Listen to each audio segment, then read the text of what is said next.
이승만의 아집, 박정희의 독선, 전두환의 폭력성, 이명박의 교활성, 박근혜의 무지, 이런 역대 대통령의 부정적인 측면만을 이어받은 미망에 빠진 몽상가가 드디어 이 일을 해냈구나. 안녕하세요. 오마이뉴스 김병기 기자입니다. 윤석열의 비상계엄과 극우파들의 법원 난입 등으로 인해서 시국이 어수선한데요. 과거 역사의 거울을 통해 현 시국을 냉정하게 진단할 수 있는 아주 특별한 분을 모셨습니다. 그동안 50여 권의 역사인물, 평전을 써오신 김사몽 전 독립기념관장님이십니다. 지금 제 옆에 앉아 계신데요. 최근에는 단재 신채호 선생에 대한 첫 소설을 펴내기도 했습니다. 그 이야기도 함께 나눠보도록 하겠습니다. 그간 좀 어떻게 지내셨어요? 저로서는 첫 작품인 소설 신채호 선생을 주역으로 하는 소설 네 칼이 센가 네 칼이 센가 소설 한 권을 마무리하고 오마이뉴스의 광복 80주년 명론 80선을 연재하느라고 정신없이 보내고 있습니다. 이 연재를 통해서 독자들한테 전하고자 하는 메시지가 있다면 뭐 어떤 겁니까? 우리나라가 일제의 잔혹한 식민 통치로부터 해방 광복된 지 80주년이지 않습니까? 그래서 우리나라 지난 80년은 다른 나라 같으면 800년에 해당하는 그런 시공이었는데 해방, 분단, 전쟁, 백색 독재, 4.19 혁명, 박정희 쿠데타, 유신 쿠데타, 전두환, 폭동, 민주화, 문민정부, 정권교체, 그야말로 800년 가까운 그런 사건을 우리가 80년 동안에 겪으면서 후진국가에서 중진국가로, 중진국가에서 선진국으로 들어서는 그 문턱에 지금 윤석열이라는 괴물이 나타나가지고 헌정을 짓밟고 국가를 불안 위기 속으로 몰아넣고, 그래서 제대로 된 그 글들을 엄선해서 지금 시국을, 지금 현 시대를 살아가는 사람들한테 뭔가 전해줄 이런 것들이 있기 때문에 이제 지금 연재를 하고 계신 거네요. 그렇습니다. 80년 동안에 우리 사회를 바꾸거나 현실을 냉혹하게 비판하거나 또 미래를 내다보는 성견지명 있는 그런 글들, 짧은 글도 있고 구호도 있고 프레카드도 있고 시, 소설, 논설, 장르를 가리지 않고 80개를 골라보고 있습니다. 그 책 이야기에 앞서서 그 현안에 대해서 좀 워낙 지금 다이나믹하고 엄청난 일들이 지금 벌어지고 있지 않습니까? 현안에 대한 좀 말씀 먼저 좀 여쭙려고 하는데요. 윤석열 대통령이 그 비상계엄 선포하고 나서 구속되는 지금 초유의 사태가 발생을 했습니다.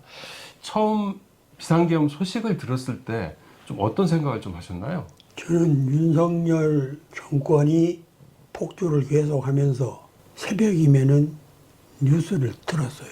혹시 밤사이에 무슨 변고가 없는가.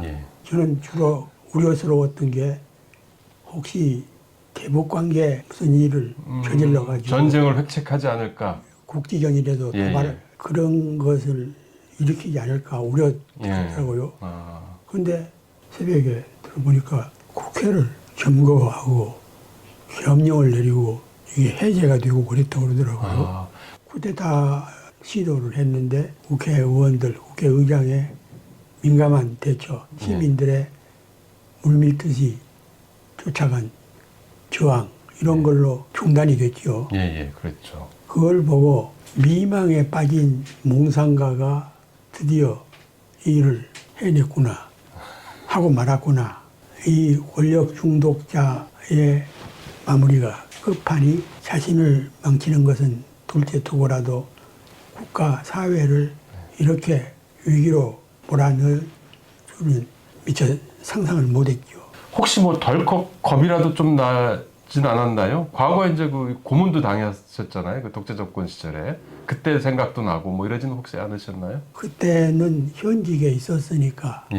그리고 그때는 민주전선이라는 신문에 박정희 독재를 신랄하게 비판을 하고 그랬는데 최근에는 나이도 들었고 또 하는 일이 평전 쓰는 일이고 예. 그래서 직접 부딪히지는 않았지만 가끔 모임에 나가거나 한겨레 신문 등 몇 차례 기고를 통해서 법치라고 그러더니 망치 들고 나라를 망치려고 하느냐 그런 칼럼도 몇 번 예. 쓰고 그랬어요. 예. 그러던 차에 설마 했죠. 설마 쿠데타라는 것은 상상하기 어렵잖아요. 그렇죠. 윤석열이라는 인물이 우리가 제대로 평가를 해야 되는데 권력 중독성이 대단히 강하게 들었어요.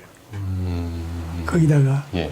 이승만의 아집, 박정희의 독선, 전두환의 폭력성, 이명박의 교활성, 박근혜의 무지 이런 역대 대통령의 부정적인 측면만을 이어받은 것 같아요. 그래서 좀 비판을 하자면은 깡통, 또 빈 깡통, 그 빈 깡통 속에는 극우 이데올로기, 보수를 참칭한 수구 세력의 엘리트 집단, 자신의 주변에 포진한 극우 지식인들, 추종자들 이런 세계에 갇혀 있는 거죠. 그러니까 형이하학적인 잣배들이라고 그러겠죠. 틀 속에 갇혀서 그 빈 깡통을 메워나간 것 같아요. 그 소식을 접했을 때 또 떠오르는 뭐 이런 역사적 한 장면 뭐 이런 것들이 없었습니까 혹시? 역사는 되풀이된다, 아, 반복된다라는 해결의 역사 근본이 있죠. 예. 한 번은 비극으로, 비극으로, 한 번은 희극으로. 근데 그만큼 비극을 겪었으면 예. 우리가 이제는 정상으로 나가서 발전해야 될 시점인데 희극이거든요. 예. 12.3 쿠데타 양상을 분석해 보면은 아, 비극이 아니라 희극이다. 그건 희극. 그리고 본인은 마치 2시간짜리 내란이 어디가 있느냐.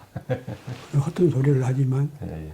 권력의 망상에 깃들어 있는 빈 깡통이 구성한 한 폭의 희극 드라마, 예. 비극성 희극 드라마. 예. 저는 그렇게 평가를 하고 있습니다. 그래서 역사적 순간 혹시 뭐 이렇게 딱 떠오르는 비교할 수 있는 순간이 있다면 어떤 겁니까? 고려 무신 정권 당시에 정중부, 정중부의 예. 뒤를 이은 경대성이라는 경대성, 예, 예. 인물이 있습니다. 정중부라든가 이런 선임자에 비해서 한참 모자란 친구인데 예. 자신을 추종하는 100여 명을 정부 국가 요직에다가 배치하고 예, 예. 도방정치라고 그랬죠. 예. 나라를 거덜냈던 인물이 경대성인데 예, 예. 경대성의 하는 작태와 거의 비슷한 것 같아요. 무속도 아니죠. 무당. 그런 지극히 비합리적인 정치인이었는데 그래서 지금이랑 그 맥락이 많이 맞고 있네요, 그죠? 장님무사와 안진뱅이 추술사라는 예, 예. 언론에서 누군가가 참 명태균이 그런 얘기를 했었죠. 그런 얘기를 했죠. 예. 근데 그야말로 장인부사, 비합리적인 근거 없는 부정선거론이라든가 국법상, 헌법상 기관인 국회와 야당, 시민단체, 민주노총 이런 집단을 반국가 세력으로 몰아가는 그런 무지, 묵매 이런 것들은 21세기하고도 20년대 중반에 대한민국 국민 수준으로 보나 역사의 진행 과정을 봤을 때는 그야말로 완전히 역행하고 역류하고 반동인 거거든요. 예. 이런 것을 획책하고 기획하고 이걸 또 추종하는 세력들 우리 한국 사회가 80년, 80년이 엄청나게 발전한 것 같지만 또 다른 측면에서는 엄청나게 퇴보하고 있고 제자리 걸음을 걷고 있고 예.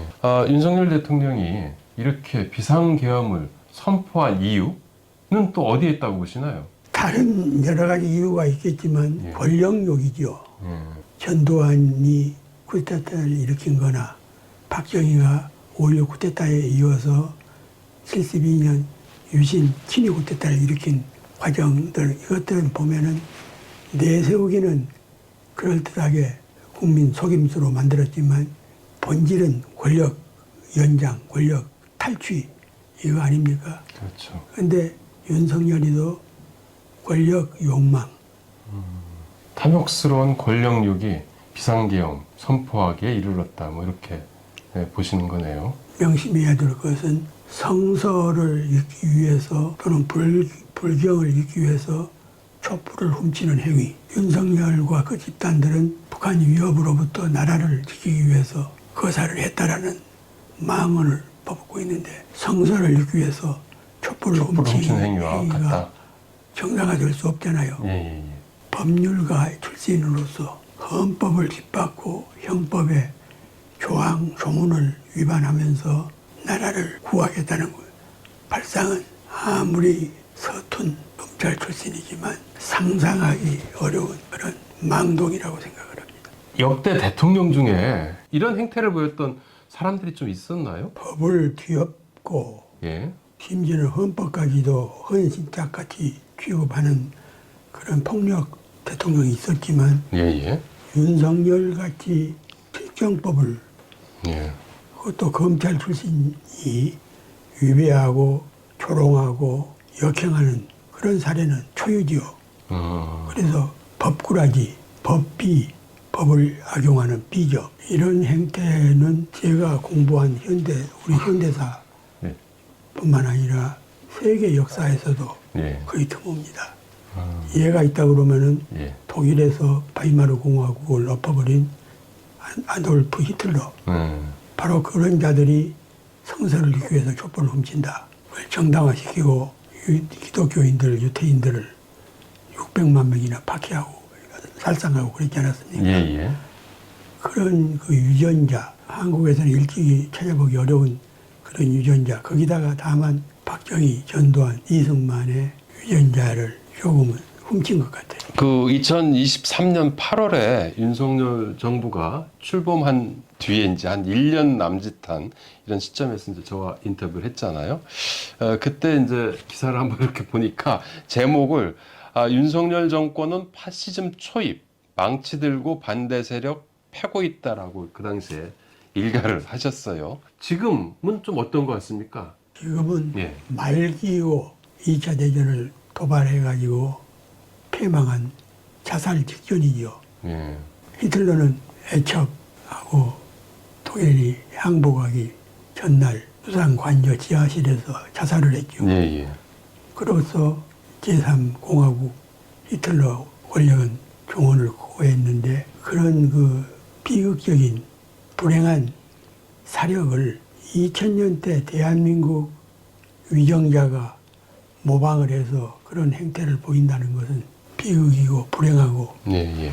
우리 정치인들, 지식인들이 일부지만 얼마만큼 비현실적인 몽상, 공상 그런 속에서 살아왔는지 그리고 이걸 또 지지하는 몽매한 시민들 이번 엊그제 법원 난동 사건은 20대, 30대 청년들이 많았다는 걸 듣고 그렇죠. 탄스러웠습니다.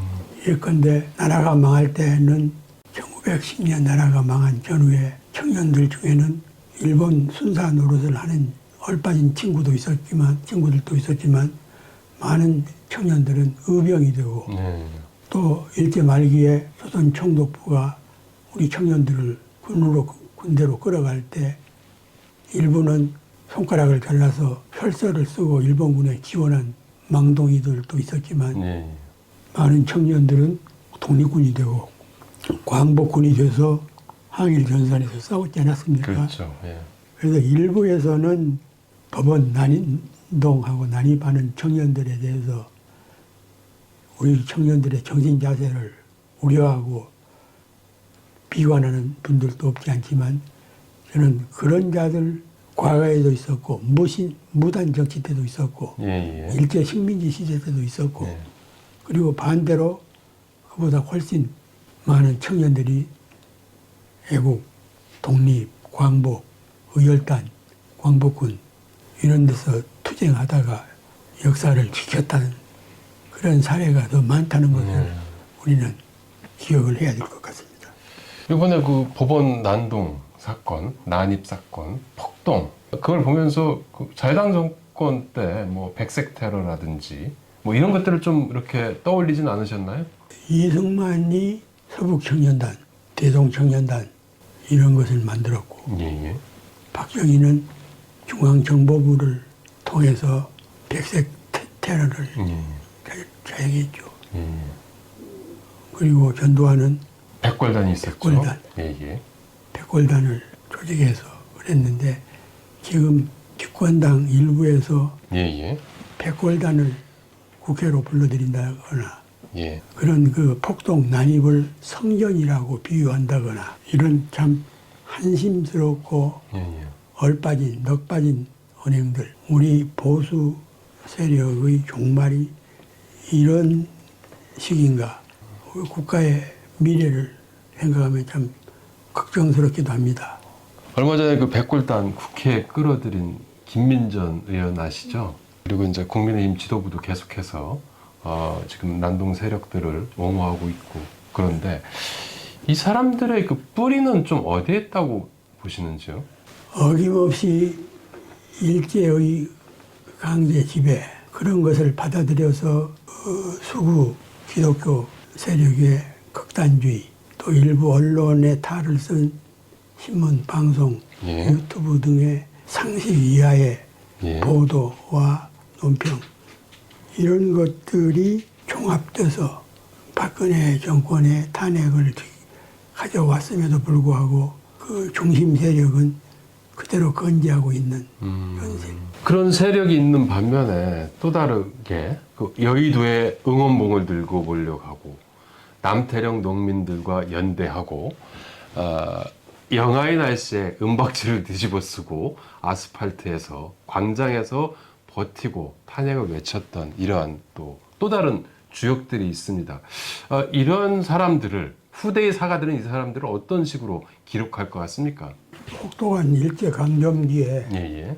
일왕 만세를 부르고 창씨 개명을 하고 손가락을 잘라가면서 일본군이 되고 그런 배역자들보다는 신사참배를 거부하고 광복군이 되고 의연금을 모으고 이런 분들이 역사의 정맥을 예.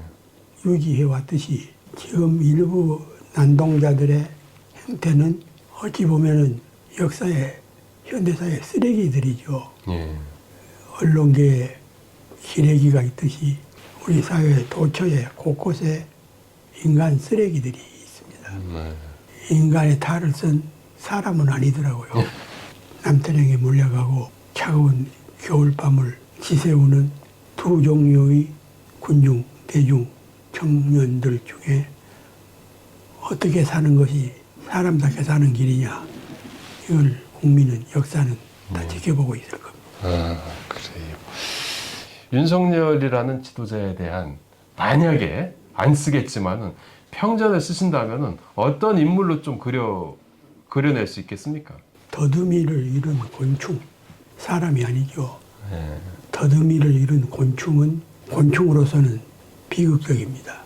더듬이가 있음으로써 방향을 알고 찾고 갈 길을 가야 되는데 예. 곤충이 더듬이를 잃어버리면 그건 생존 자체를 부정하는 거거든요. 그렇죠. 그래서 예. 윤석열과 그 일당 예. 추종하는 예.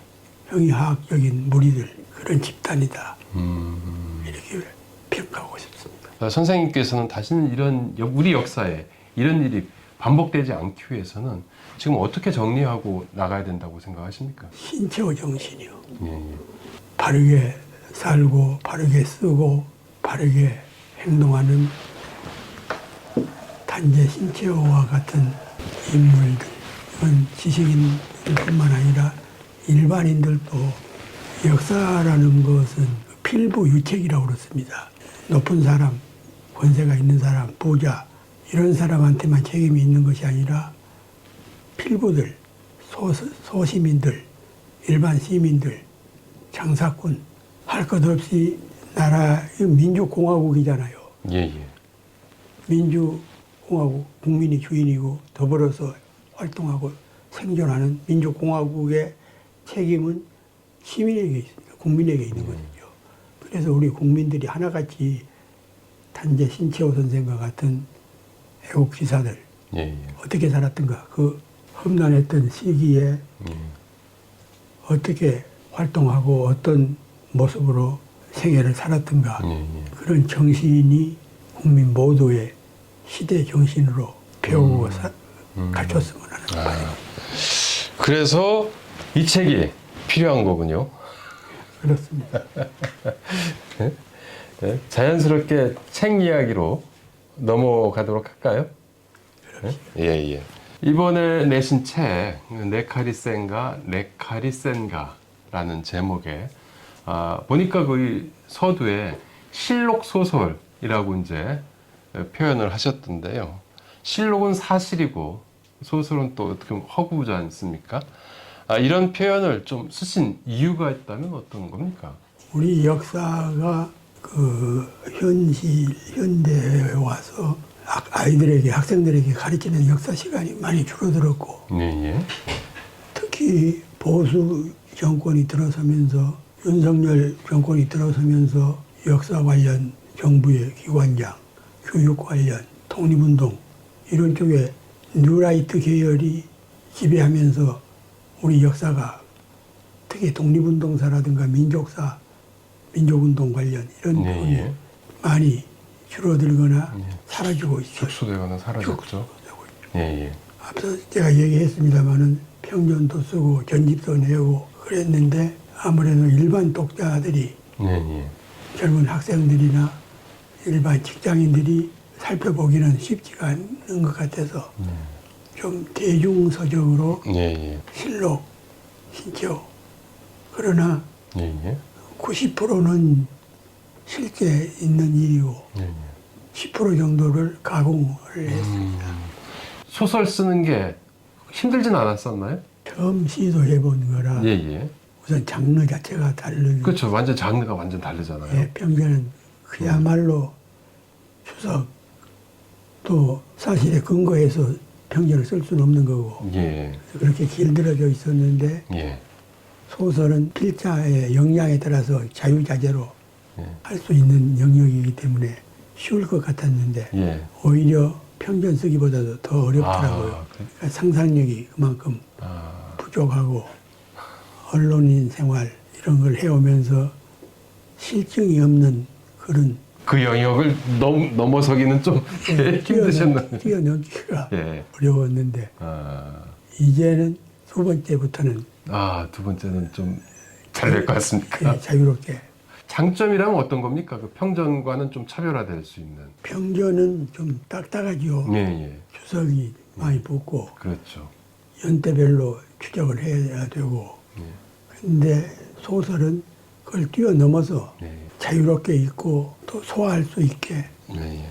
쉬운 문장, 쉬운 표현 이렇게 정리를 했습니다. 그러한 그 당시에 살았던 그 다양한 군상들이 있는데 지금 시대에도 그런 사람들이 많이 있지 않습니까? 어떤 그 중첩되는 부분이 있다면 어떤 겁니까? 소위 그 한국 사회의 지배 엘리트라는 군상들, 예, 예. 일개는 친일 천재들이고 군사 독재, 백색 독재의 정신적인 영향을 받아온 무리들인데 예. 이 사람들은 지금 극우 개신교 세력, 반공적인 맹목적인 반공 이념을 주장하고 실천하는 사회단체, 그리고 보수 정당이라는 간판을 내걸고 이들을 비호하는 집권당, 외곽에서 이들을 물질적으로 지원하는 경제인들.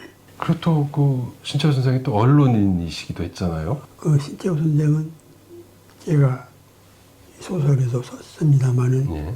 북경 베이징 망명 시절에 북경보라는 중국 신문에서 연재를 했는데 예.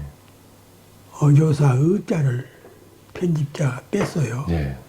근데 실제로 어조사 의자는 있어도 무방 없어도 무방입니다. 근데 단재 선생은 중국 지식인들이 망국노라는, 그러니까 당시 우리 독립운동가들이 중국에서 느꼈던 가장 가슴 아픈 표현은 망국노. 우리가 매국노하고 망국노 같은 노예 노자를 쓰는 이유는 나라를 팔아먹은 인물이나 나라를 지키지 못한 필부나 책임은 똑같다는 겁니다. 예. 그래서 중국 지식인들이 조선 지식인들을 망명격퇴를 해서 비난하기를 조선 망국노 그런 영향이 아니냐 싶어가지고 의자를 뺐다고 해가지고 항의를 했어요. 당시 중국 신문에서는 신채호 선생의 그 글 때문에 한 5,000부 정도가 더 팔렸다고 합니다. 조선 지식인을 우습게 하는 당신들 신문에는 글을 안 쓰겠다. 그리고 거부를 했어요. 끝까지 거부했습니다. 이효순 감옥에 갇혀서 옥고를 치르고 있을 때 예. 민세 안재홍 선생의 소개로 조선일보에 글을 썼는데 예. 나중에 알고 보니까 조선일보 제호 위에다가 일본 왕의 사진을 게재를 했어요. 그걸 보고 단재 선생이 노발대발 연재를 중단시켰습니다. 그때 그 단재 선생의 원고료를 국내에 있던 부인 박자의 여사하고 아들 수범이가 유일한 생계 수단이었는데도 매국을 일삼는 신문에 내 글을 연재할 수는 없다. 그런 단호한 결기로 중단을 해버렸어요. 그런 단재의 확고한 의지, 집단, 실행 이런 것은 오늘날 우리나라 지식인들, 학자들, 종교인들, 지인들이 배워야 됩니다. 더러는 그런 것을 단정히 고집이라고 그랬는데 고집불통이라고 그렇게 했는데 실제로 사적인 이익을 추구해서 벌리는 고집이 아니라 공의를 위해서, 역사를 위해서, 대의를 위해서, 정의를 위한 고집 이런 건 필요한 거잖아요. 그렇죠. 그런 고집이 없었다 그러면 그 엄혹한 시절에 단죄는 우리가 존경할 이유가 없죠. 그 한 5년인가 감옥살이를 지내고 건강이 안 좋아지니까 총독부가 믿을 만한 보증인을 세우면은 풀어주겠다. 그래서 가지고 온 명단을 보니까 저기 일가 친일파 예. 상당히 가까웠던 자신을 성균관에 입학하도록 돌봐줬던 예. 그런 집안 어른이고 여전히 대한제국 재상 장관 강로를 역임했던 그런 사람인데 자신의 운명을 친일파 손에 맡길 수는 없다. 네. 보증에 맡길 수는 없다. 네. 그런 것은 우리나라 식자들이 정치인들, 지식인들, 교수들, 문인들, 기자들, 종교인들이 배워야 되지 않을까 싶습니다. 선생님은 이 소설을 통해서 독자들한테 전하려고 하는 핵심 메시지는 뭐라고 그렇게 좀 인간이 사람이 되기 위해서는 어떻게 살아야 되는가? 우리가 평범한 삶을 살아가는 사람들일지언정 자신도 모르게 악의 편에 선 사람들 없는가? 예를 들어서 윤석열의 지시에 의해서 군 사령관들, 요직에 있는 인물들이 군사 반란에 협력했다. 이것은 나치스에서 사람을 죽일 때 그 집행관들 하는 말이 나는 히틀러가 아이히만이 시켜서 한 거다. 그래. 그렇게 책임을 전가를 했는데 적어도 사람이라 그러면은 해서는 될 일과 해서는 안 될 일이 그런 그 갈림길. 윤석열이 저는 양의 탈을 쓴 가치, 자유를 많이 내세웠잖아요. 예. 자유민주주의. 그러면서 예. 취임사라든가 주요한 성명에서는 자유라는 말을 골백 번을 다 썼는데 예. 그 자유가 선택적인 자유. 그야말로 자유민주주의 국가의 기본 핵심인 정당, 의회, 노동자, 의사, 지식인, 언론. 언론 이런 걸 적대시하는 양의 탈을 쓴 자유. 이런 것을 꿰뚫어 보는 국민의 식견, 안목 이런 게 참 중요하다. 그런 메시지가 담겨 있다라는 책에. 그러면 지금 광장을 지키는 사람들은 꼭 읽어야 되겠네요. 광장에서 추운 날씨에 민주주의를 지키자고 외치는 그런 분들, 불의에 항거하고 있는 이런 분들은 이런 분들에게 예, 꼭 권하고 싶은 예, 책이라고 볼 수 있겠네요. 권하고 있습니다. 윤석열에게도 좀 권하고 싶진 않습니까? 욕되지 않을까요? 단재 선생한테. 단재 선생님한테 이 시대를 살아가는 사람들이 이 책을 꼭 읽어야만 하는 이유는 무엇인지 홍보 말씀 부탁드립니다. 을사년, 올해가 을사년 2주가 저는 해죠. 예. 단재 선생이 가장 비통하게 여겼던 사건 중에 하나가 을사늑약, 일산의학이죠. 예. 을사오적. 예. 그래서 그 후에 을신연스럽다는 말이 유행이 됐는데 예. 지금 또 다른 을사 역적들에 의해서 민주헌정이 짓밟히고 있는 이런 을사년 2주년에 당시의 치욕이 되풀이되지 않도록 신체와 정신으로 국민이 깨어있고 광복을 이루고 민주공화국을 발전시키고 단재 선생이 추구했던 아나키즘, 강권이 없고 더불어 함께 살고 정의가 실현되는 그런 한국 사회를 구성하는데 단재 선생의 정신이 깃들었으면 하는 그런 바람입니다. 설이 지금 코앞에 다가왔는데요. 또 이 선생님께서는 오마이뉴스를 후원하는 10만 클럽 회원이시지 않습니까? 오마이뉴스 구독자 그리고 오마이TV 시청자들한테 덕담 한마디 부탁드립니다. 전환기에 또 불의가 횡행하는 언론계의 기레기 때가 득실되는 시대에 정론직필, 바른 방향, 권력과 자본으로부터 독립된 오마이뉴스 유일한 소망이라 그러면은 유일한 지원이라 그러면은 독자들의 십시일반 이런 걸로 운영되는 오마이뉴스 특히 10만인 클럽 회원 여러분들이 그 올곧은 정신 이런 것이 본인뿐만 아니라 이웃에게도 전파돼서 오마이뉴스 10만인 클럽이 50만 클럽이 되고 100만 클럽이 되고 그래서 여론의 정도, 정방향으로 이끌어가는 그런 계기가 됐으면 하는 그런 아유, 오늘 말씀 너무 감사하고요. 김사몽 선생님과 함께 오마이뉴스, 오마이TV를 후원하실 분은 아래 자막에 나와 있습니다. 010-3270-3828 010-3270-3828로 전화 주시면 감사하겠습니다. 오마이TV 시청자 여러분들에게 마지막으로 좀 인사 같이 드릴까요? 오마이TV 시청자 여러분 안녕히 계세요. 새해 복 많이 받으십시오. 감사합니다. 감사합니다.